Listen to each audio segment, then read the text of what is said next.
반갑습니다. 쉽고 재밌는 인문학의 이병철입니다. 저는 개인적으로 사실은 종교를 가지고 있지는 않습니다. 그러나 종교를 부정하는 사람도 아닙니다. 저도 사실은 매일 주님을 섬기고 있기도 하죠. 다만 제가 접하는 주님과 신자분들이 말씀하시는 주님이 조금 다른 것일 뿐입니다. 오늘은 신자분들이 아니라면 잘못 알고 있을 수도 있는 기독교에 대한 재밌는 이야기를 한번 해볼까 합니다. 예수님은 몇 년생일까요? 우리는 지금 서기를 사용하죠. 서기, 서양 기원을 사용하고 있는데요. 그러니 기준이 예수님입니다.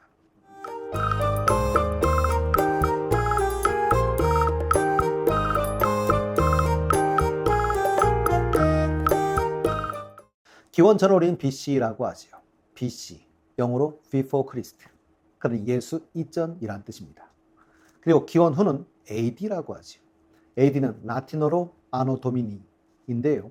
아노라고 하는 것은 해라는 뜻이고요. 도미니는 성자라는 뜻이죠. 그럼 영어로는 In the year of our Lord. 그리스도의 해, 주님의 해라는 뜻입니다. 갑자기 도미니를 말하다 보니 관련은 없습니다만 도미노 피자가 생각이 나는데요. 도미노 피자를 만든 톰 모너건은 고아였었다고 합니다. 미국 미시건주의 성 요셉 보육원에서 자랐고 문제였었다고 하지요. 어느 날 베레다 수녀가 그를 꼭 껴안으며 속삭였다고 합니다. 하나님은 너를 놓지 않는다. 너를 사랑한다. 힘들 때는 울며 기도해라. 모너건은 이 말에 큰 감동을 받아 마음을 고쳐먹고 피자 만드는 일에 몰두를 했고 피자 한 판을 11초에 반죽하는 최고 기술자가 되어 나중에 피자 체인점을 만들어 세계적 기업으로 성장시켰다고 하죠. 그리고 모너건은 도미노 피자의 지분을 매각하여 플로리다의 가톨릭 계열의 대학교, 아베마리아 대학교를 설립한 분이기도 합니다. 다시 한번 생각을 해본다면 AD, 그리스도의 해지요. 그럼 AD는 기원 후, 그렇다면 예수 이후 정도로 이해하시면 되는데요. 그래서 우리가 구약이라고 하면 구약, 오래된 약속이라고 해서 BC의 역사고 신약이라고 하면 새로운 약속으로 AD의 역사인 것이죠. 그럼 결국 예수님은 몇 년생이실까요? 예수님이 태어나는 AD 1년이어야 합니다. 그런데 검색해 보시면 약간의 차이는 있지만 대체적으로 BC 4년에서 6년 사이로 나오고 있습니다. 어떻게 BC일까요? 자신을 기준으로 카운트를 하는데 자기 오기 전에 태어났다. 예수가 어떻게 예수 이전에 태어날 수 있었을까요? 로마는 원래는 로마 건국 연도에 따라 사용하고 있던 그런 나라였었습니다. 기원은 6세기경 로마 교황청의 명을 받아 신학자 엑시스 디오니시우스가 교령을 정리하는 과정에서 처음으로 그리스도 탄생 기원을 사용하게 되었다고 합니다. 디오니시우스에 의해 계산된 AD 1년을 사용하게 된 것이죠. 그리고 이때까지는 그리스도교에서 사용한 것일 뿐이지 그리스도교 탄생 기원이 로마에 보편화됐던 것은 아니었던 것이죠. 그리스도교 기원이 보편화되는 것은 9세기쯤 돼서였으니 그리스도교 기원을 만들던 당시에는 사실은 큰 문제가 되진 않았던 것 같습니다. 그리고 이 부분에 대해서 엄밀한 과학적 검증도 하지 않았던 것이죠. 그래서 나중에 확인해 보니 연도가 안 맞게 됐던 것입니다. 결국 디오니시우스가 계산한 AD 1년이 잘못 계산되었던 것이었고 그것을 지금까지 그대로 사용하고 있는 것인 것이죠. 실제로 로마는 14년마다 인구를 계수했었다고 하는데요. 예수가 태어날 당시에 로마에도 인구조사가 있었다고 하죠. 호적조사를 위해 고향으로 가던 중 사람들이 베들레헴에 모이게 되었고 여관 등이 모두 잠잘 곳을 찾을 수 없었던 요셉과 마리아는 결국 베들레헴의 한 마구간에서 아이를 낳게 됩니다. 예수의 탄생인 것이죠. 그 자리에 지은 교회가 현재 팔레스타인 베들레헴에 있는 예수 탄생교회입니다. 그런데 그 당시 유대민족의 왕은 헤롯 왕이었었는데요. 로마 제국의 황제로부터 유대 왕으로 임명을 받아 유대 왕국을 통치하고 있었으니 로마의 속주로서 로마의 아주 우호적인 왕이었을 겁니다. 그러나 헤롯 왕은 기원전 4년 사망을 했으니 예수의 출생 시기는 일반적으로 기원전 4년경일 것으로 보입니다. 성경에서는 예수가 30에 공생애를 시작했고 3번의 유월절을 거쳐 4번째 유월절의 희생양이 되므로 기간을 최소 3년으로 보고 있습니다. 또 요한복음 2장에 예수님이 성전을 허물면 3일 동안 다시 짓겠다는 이야기가 나옵니다. 그때 유대인들이 이 성전을 46년 동안 건축했다고 합니다. 앞서 이야기한 헤로드 그 성전을 다시 건축하는데 시작했던 해가 BC 19년입니다.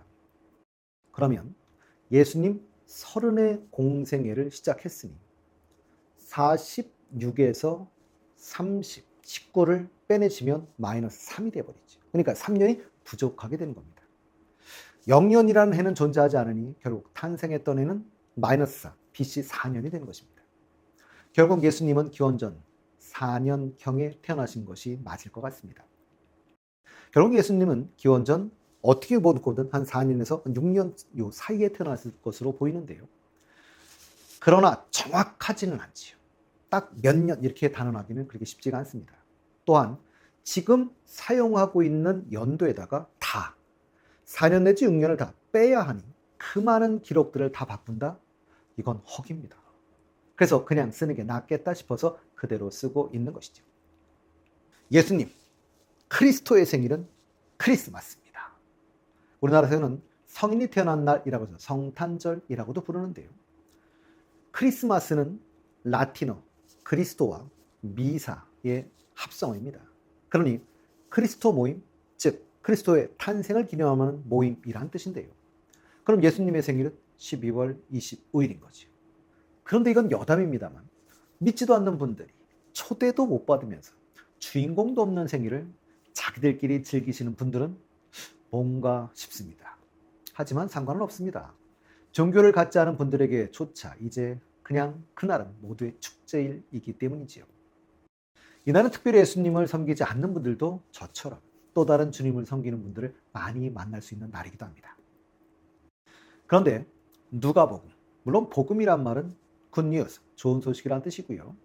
앞에 붙어 있는 이 단어가 저자 이름을 의미하는 말이지요. 그러니까 누가복음의 저자는 누가인 거지.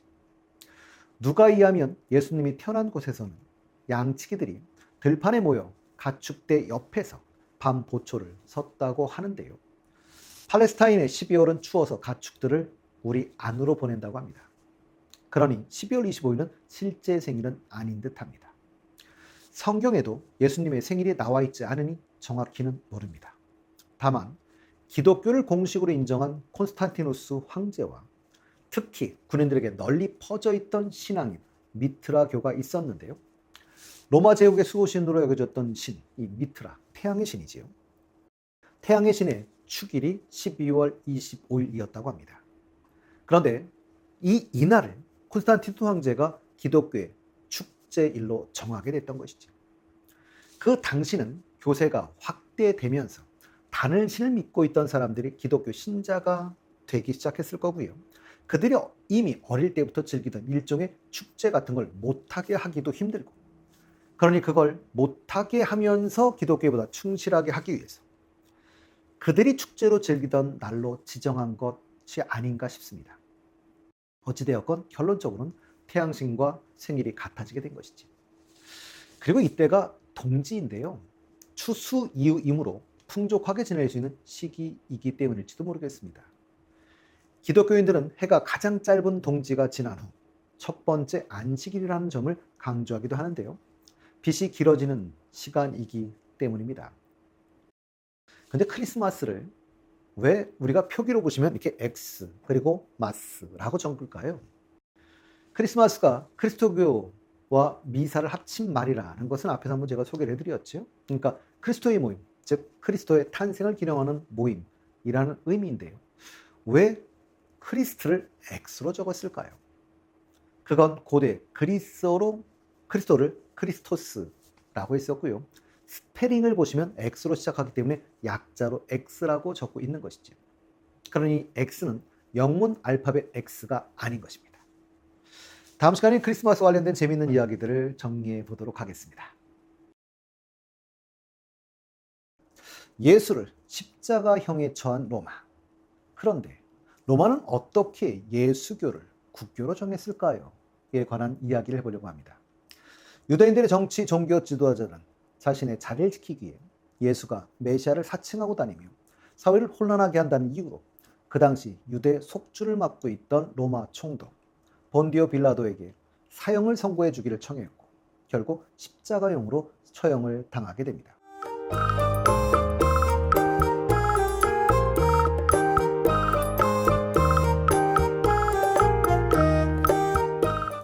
예수 사후 그의 제자들을 중심으로 예수를 메시아라고 믿고 유대교에서 분리돼 그리스도교가 탄생하게 되는데요. 예수의 제자들은 세계 각지로 선교 활동을 시작합니다. 대표적으로 왕성하게 선교 활동을 한 사람은 베드로와 바울이었을 겁니다. 이 두 분의 선교 기록이 사도행전이죠. 아시아, 그리스, 로마까지 선교 활동을 하고 다녔는데요. 그리고 로마도 점점 예수를 믿는 사람들이 많아지기 시작합니다. 그리고 65년경 기독교 역사의 전환점이 시작되게 됩니다. 로마의 폭군, 로마 네로 황제의 기독교 박해가 시작되게 되는데요. 64년 로마에 대화재가 있었지요. 아직까지도 네로가 화재를 냈다거나 화재를 보며 노래를 부르고 악기를 다루었다라고 전해지고 있지만 그건 사실이 아닙니다. 네로는 그 당시 휴양가 있었기 때문에 로마에 있지도 않았습니다. 그러나 그 소문은 쉽게 사그러들지 않았고 결국 네로는 그 죄를 그리스도 교도들에게 뒤집어 씌우게 되는데요. 그럼 왜 기독교들에게 죄를 뒤집어 씌우게 되었을까요? 그 당시 기독교의 핵심 사상 중 하나가 종말론이었습니다. 세상이 멸망하고 다시 새로운 세상이 열릴 거라는 건데요. 기독교는 종말론의 기초에 적극적인 선교 활동을 하고 있었지요. 그리고 로마의 대화재를 기독교에서 종말의 징조라고 주장하기도 했었습니다. 그에 따라 네로는 오히려 기독교인들이 불을 지른 것이라고 주장하며 정말 잔인한 방법으로 신도들을 죽이기 시작합니다. 이때 예수의 제자였던 베드로와 바울도 로마에서 순교한 것으로 알려져 있죠. 그리고 탄압은 정도의 차이는 있을지 모르지만 황제들에 의해 지속되었습니다.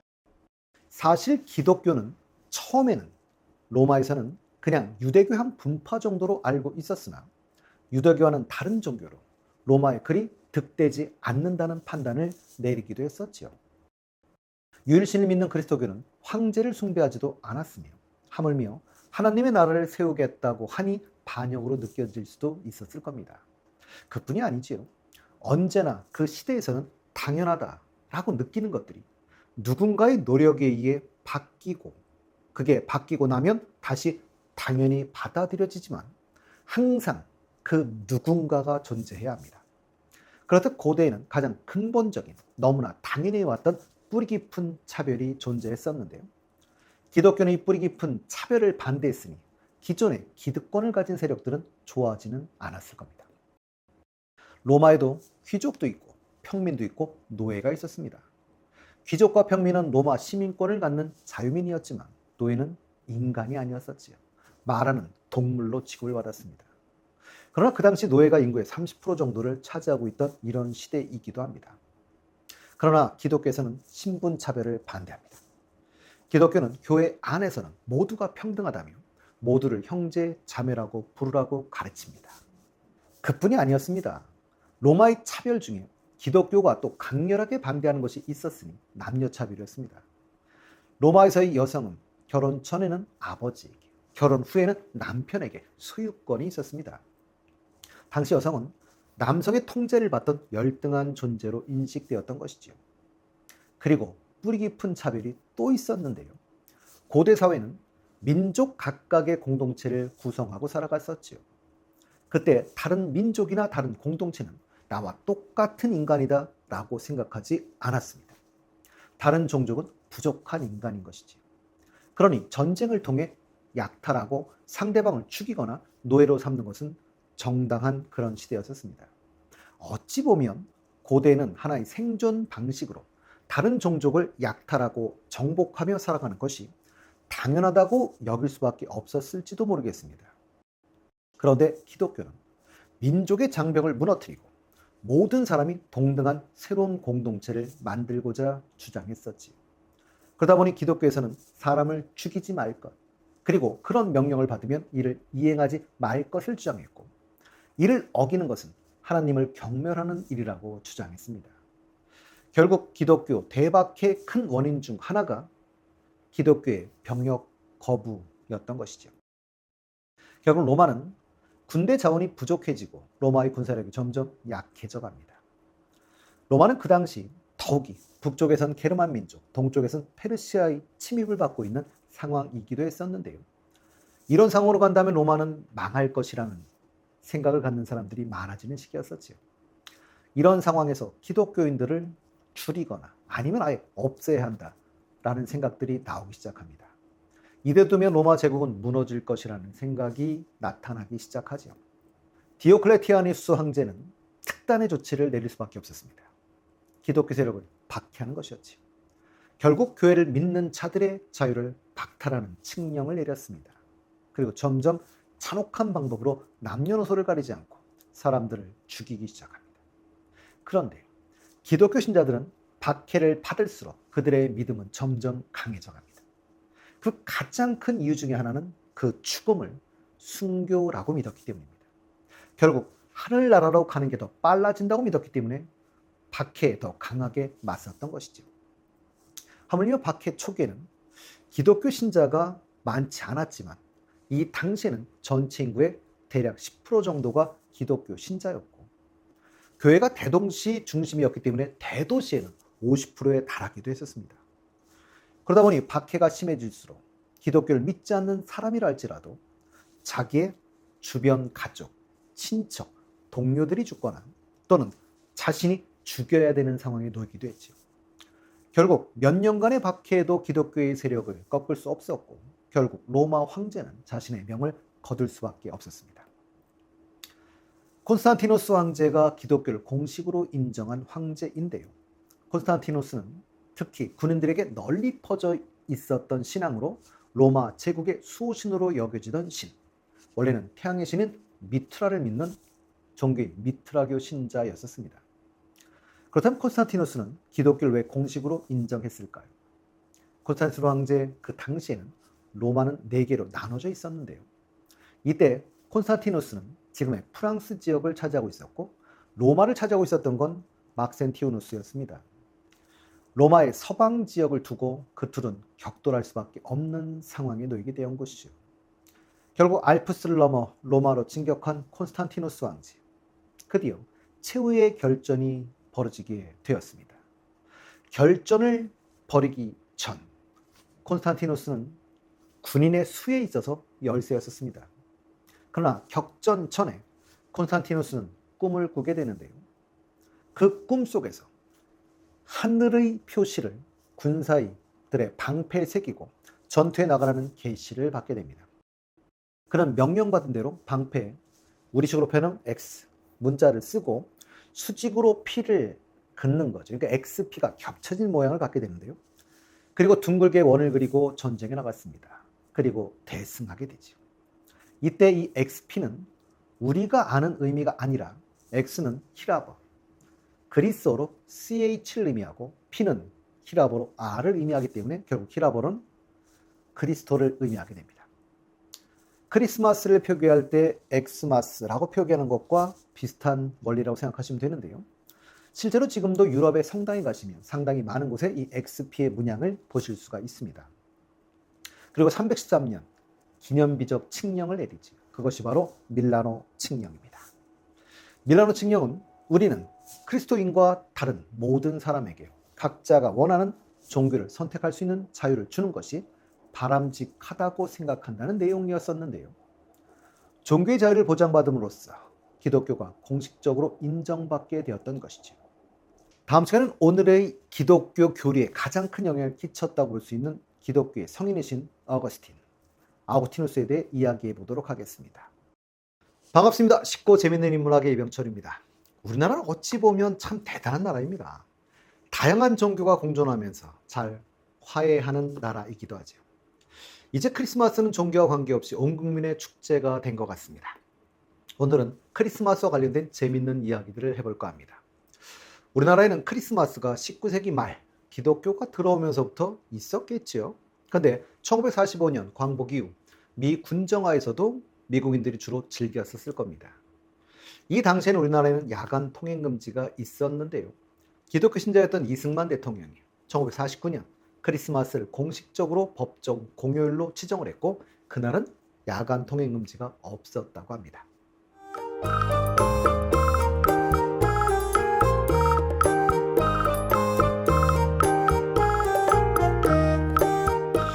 우리는 크리스마스에는 메리 크리스마스라고 인사들을 합니다. 왜 메리 크리스마스라고 인사할까요? 그 이유는 1843년 영국에서 찾을 수 있다고 하는데요. 섹스피어와 더불어 영국을 대표하는 최고의 작가 찰스 디킨스, 올리버 트위스트, 위대한 유산 등을 저술한 분이지요. 찰스 디킨스의 크리스마스에 관한 가장 유명한 소설이 크리스마스 캐롤입니다. 이 소설을 안 읽어보신 분이라고 할지라도 누구나 아는 분이 나오지요. 스크루지 영감님입니다. 이 소설이 나오기 전까지 크리스마스에 다양한 인사법이 있었다고 하지요. 그런데 찰스 디킨스가 쓴 이 소설에는 메리 크리스마스라고 인사하는 구절이 많이 나옵니다. 이 소설이 유명해지면서 자연스럽게 메리 크리스마스라고 인사하는 것이 일반화되어 버린 탓이라고 하지요. 어린 시절 동심이 파괴되는 순간, 산타크로스가 부모님이었다는 것을 알게 되는 순간입니다. 물론 산타크로스는 실존 인물로부터 탄생한 캐릭터인데요. 그 인물은 고대 터키의 주교 성 니콜라스입니다. 성 니콜라스는 부모님을 일찍 여의고 부모님으로부터 물려받은 재산을 어려운 아이들에게 아낌없이 자선을 베풀어 칭송을 받으며 유명해지신 분이기도 한데요. 이 이야기가 여러 나라로 전해지면서 현재 산타크로스가 된 것이지요. 성 니콜라스를 라틴어로 표기하면 상투스 니클라우스인데요. 네덜란드 사람들은 신터클레스라고 불렀고 미국으로 입주한 네덜란드 사람들에 의해 산타크로스라는 영어식 이름으로 변화된 것으로 보입니다. 그런데 성 니콜라스가 살았던 터키 지방에는 슬롭이 살지 않는다고 하지요. 그러니 산타크로스의 실존 인물인 성 니콜라스는 산타크로스의 마차를 끌어주는 슬롭 루돌프도 모르셨던 거죠. 그럼 이 루돌프는 어떻게 탄생하게 되었을까요? 루돌프는 산타의 썰매를 맨 앞에서 끄는 술록의 이름인데요. 루돌프가 처음 등장한 것은 1939년 로버트 메이의 동화입니다. 이 이야기가 인기를 얻자 루돌프의 사연을 바탕으로 루돌프 사슴코라는 동요가 나오게 되죠. 이 동요는 1949년 로버트 메이와 인연이 있는 가수 조니 마크가 작사, 작곡한 곡입니다. 그리고 그게 빅히트하죠. 빌보드 차트 1위를 차지하기도 했습니다. 그런데 우리나라에서는 이게 번역되는 과정이 원래는 술록이었는데 우리나라에서는 사슴이 되었죠. 루돌프 사슴코는 매우 반짝이는 코. 기억나시죠? 물론 술록은 북극에 사는 사슴 아니냐 이렇게 말씀을 하신다면 할 말은 없습니다. 그러나 정확히는 사슴이 아니라 술록입니다. 그런데 술록코라고 노래를 부르려고 하니까 좀 이상하긴 합니다. 산타크로스는 빨간 옷에 흰 수염이 트레이드마크지요. 그러나 우리가 아는 산타는 코카콜라에서 콜라를 잘 팔리게 하려고 산타크로스의 옷을 빨간색으로 만든 것입니다. 지금 우리가 알고 있는 빨간 옷과 흰 수염의 산타크로스는 코카콜라의 상업 광고에서 만들어진 이미지인 것이죠. 1931년 미국의 화가 헤던 썬드블룸이 코카콜라의 로고 색깔을 상징하는 빨간색의 옷에 하얀 거품을 연상시키는 풍성한 수염을 그린 것이 지금의 산타크로스의 표준 모델이 되었다고 합니다.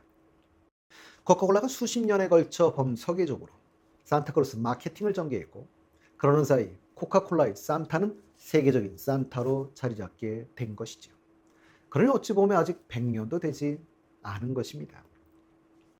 성탄절이면 산타의 선물을 기다리며 걸어두던 양말 기억하십니까?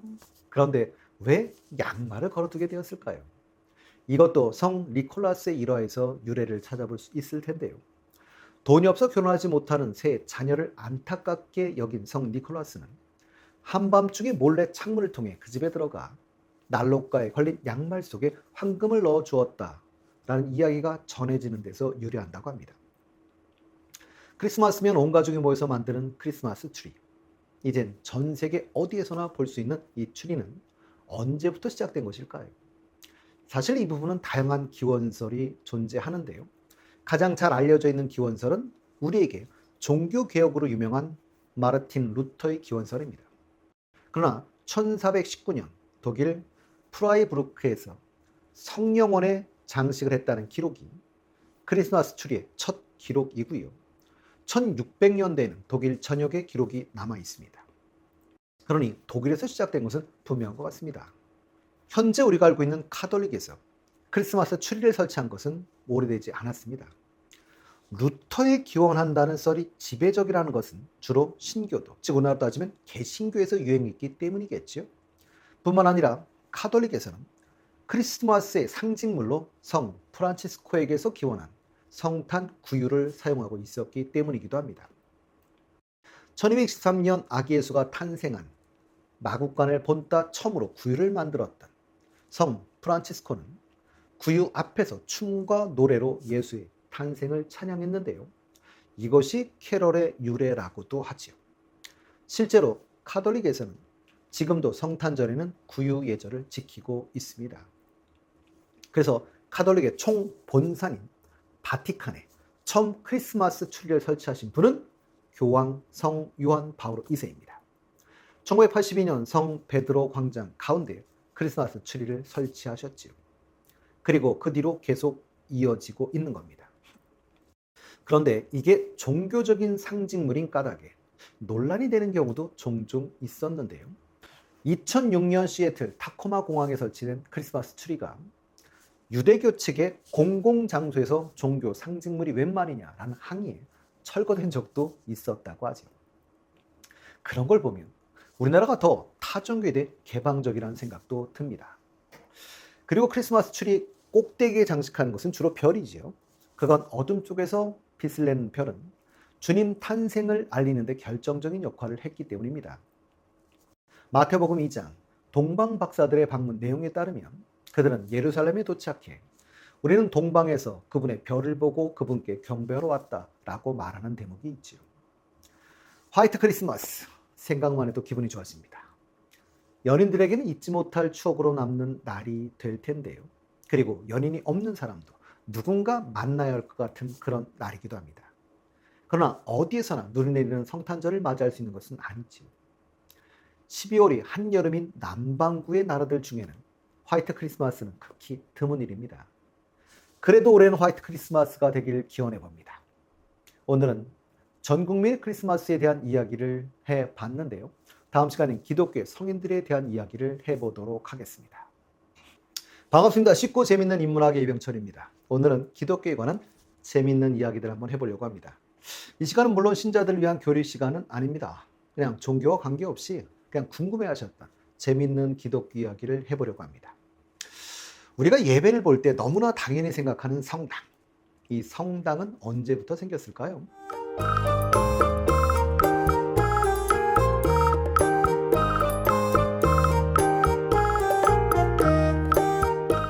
그래서 우리는 교회 또는 성당 뭐라고 말씀하셔도 좋은데 뾰족탑이 떠오르지만 기독교는 초기에는 탄압을 받았으니 우리가 생각하는 형태는 존재하지 않았을 겁니다. 그러니 그 당시에는 기독교 신자들이 모여서 기도하는 정도? 그래서 교회는 가르칠 교자의 모일 회자를 쓰지요. 이게 초기 교회지요. 그러니 박해를 받을 당시에는 심지어 공동묘지에 가서 집회를 하던 시기도 있었다고 합니다. 그럼 우리가 생각하는 형태는 기독교의 공식 인정을 받고 나서 나타나게 될 텐데요. 그러니 콘스탄티누스 황제가 종교의 자유를 선언한 이후일 테니 4세기 초 정도부터 성당이 생기기 시작할 겁니다. 콘스탄티누스 황제가 종교의 자유를 선언한 이후 성당은 종교 박해 시대에 신앙을 위해 목숨을 바쳤던 순교자, 즉 성인의 무덤 위에 짓는 게 일반적인 전통이 되었었습니다. 우리가 잘 아는 로마 바티칸의 제일 중심이 되는 성 베드로 성당은 사도 베드로의 무덤이 있던 장소에 성당을 세운 것이지요. 그리스도교에서 베드로를 초대 교황으로 보는데요. 예수 사후 그의 제자들을 중심으로 예수를 메시아라고 믿고 유대교에서 분리돼 그리스도교가 탄생하게 됩니다. 그리고 그의 제자들을 중심으로 세계 각지로 선교 활동을 하기 시작하지. 가장 대표적인 선교 활동을 한 사람이 베드로와 바울이었었는데요. 아시아, 그리스, 로마까지 선교 활동을 하고 다녔었습니다. 베드로는 제자 중 예수에게서 유일하게 열쇠를 받은 인물이지요. 예수가 죽기 얼마 전 예수는 한 3년 동안 가르치던 제자들에게 물었습니다. 너희는 나를 누구라고 생각하느냐? 베드로는 주는 그리스도이며 살아있는 하나님의 아들이십니다 라고 답을 했고, 예수는 정확히 답하였다며 베드로에게 하늘 문을 연 열쇠를 주었습니다. 그래서 기독교에서는 베드로를 초대 교황으로 보죠. 그래서 바티칸은 성 베드로 대성당이 있는 것인데요. 성 베드로 대성당에 가보시면 가운데 광장이 있습니다. 위에서 내려다보시면 열쇠 모양을 하고 있습니다. 그리고 성 베드로 성당 왼편에 있는 베드로 전신상을 보시면 오른손에 열쇠를 들고 있습니다. 교황은 천국의 열쇠를 부여받았다는 성 베드로의 정통 후계자라는 의미이고, 현재 교황은 제266대 교황 프란치스코입니다. 로마 교회가 서열 1위로 간주되는 이유도 베드로가 이곳에서 순교했기 때문인 것이지요. 우리나라에서 가장 유명한 명동성당도 한국 천주교 최초의 순교자 김범, 세례명 토마스의 집이 있던 곳이기 때문입니다. 영화 속에 나오는 신부님들은 참 잘생기셨습니다.